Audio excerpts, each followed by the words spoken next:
You're telling me that you're not selling that card that you can make 20x on, that you can make $95,000 of profit on?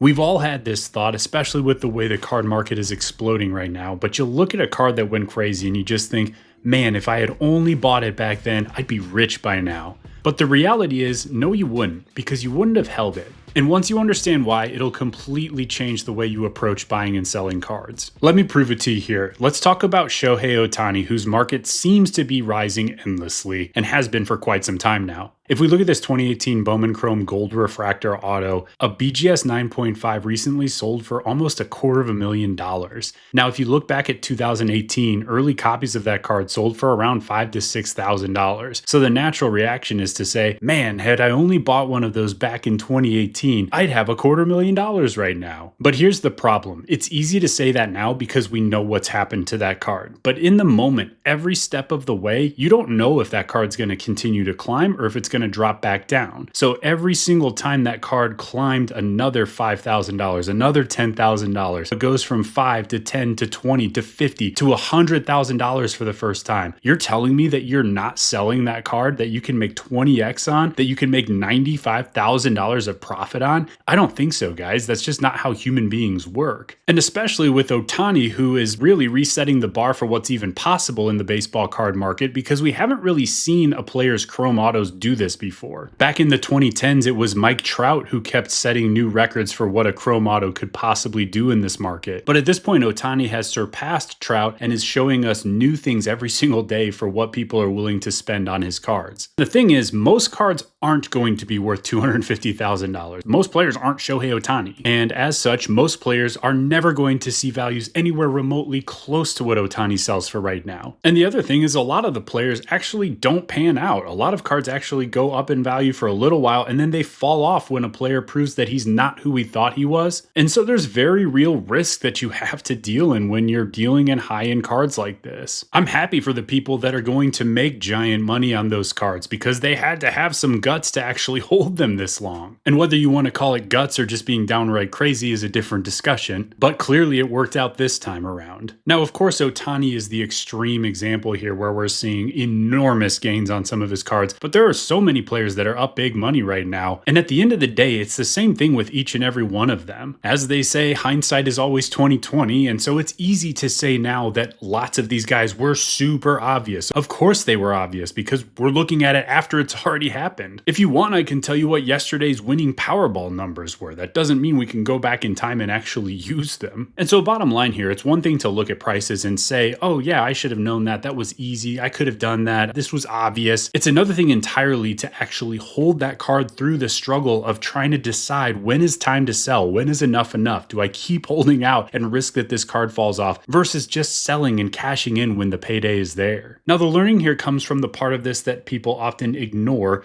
which is, what are you actually doing with that money if you do make the sale? Because the assumption is that, oh, I bought this card for $500, I sold it for $1,500, but then after that it went to $5,000. So I missed out on that $3,500 that if I had just held it, I would have been able to make that $3,500 of extra profit. But when you make that $1,500 sale, that's not the end of the story. You get to go out and re-spend that money and reinvest into other plays. So how did those plays do? And if you know what you're doing in this space and you know how to win with cards, if that was you in this situation, I bet you'd go and turn that $1,500 into even more money. And you might even beat that $5,000 that you could have had in the time that it would have taken that card to rise to $5,000. So I'll tell you a story here. Back in 2019, I bought a big collection off of someone that was trying to get out of cards, and they had a really nice collection, some really rare stuff that you don't see very often. And one of the items in that collection I bought was a sealed bag of the 1984 Star Bulls team set. That's the one that has the Michael Jordan Star rookie card on the very front, the big one. And it was still sealed all these years later. I had never seen one in person before. It was truly one of the coolest pieces I've ever owned. Now, it's tough to put a value on because there weren't very many sales, and this this is long before that card truly took off, and I ultimately moved it for a combined deal of about $8,000 of value between cash and trade. Now you could see the Jordan because it was right on front, and so you could see right away that it wasn't perfectly centered, and so the centered ones go for way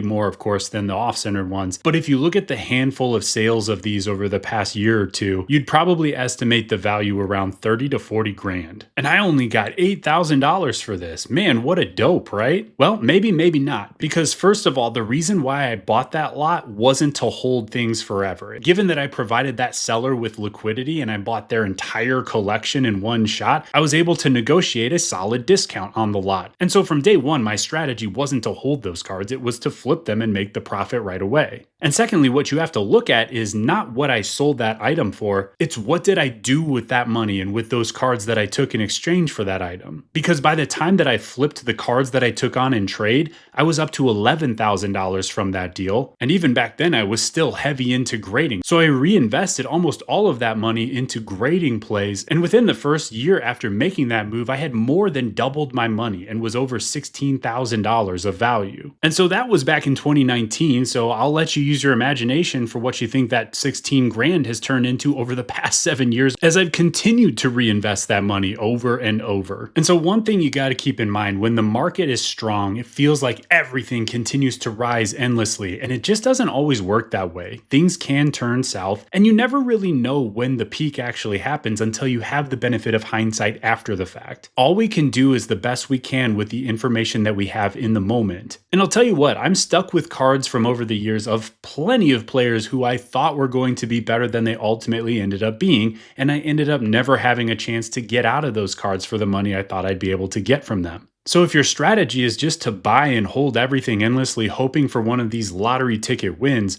I wish you the best, but that's not always the best play. And if there was one lesson I could go back and share with myself back in my early days in the card market, it would be to turn over more inventory. Just get to that next card. Yes, there will be times when you sell too early and you could have made more had you held. But profit is profit, and there's always another card out there. You don't have to retire from the sale of every single card. The profits only compound if you let them, and you have to get to that next card to make that happen. So the goal isn't to try to perfectly time the market and hold for 7 years every single time you buy a card. The goal is to make good decisions, make a profit, and just get to that next card and let the strategy that you're using compound. Everyone wants to talk about the money that they would have made, but no one wants to talk about the money that they actually made with the moves that they actually did. The card market is not about picking one perfect card. It's about making clean decisions over and over again. And if you can do that, you don't need hindsight to win. If you get value from content like this, I post card investing strategy videos all the time, so make sure you're subscribed. We'll see you on the next one.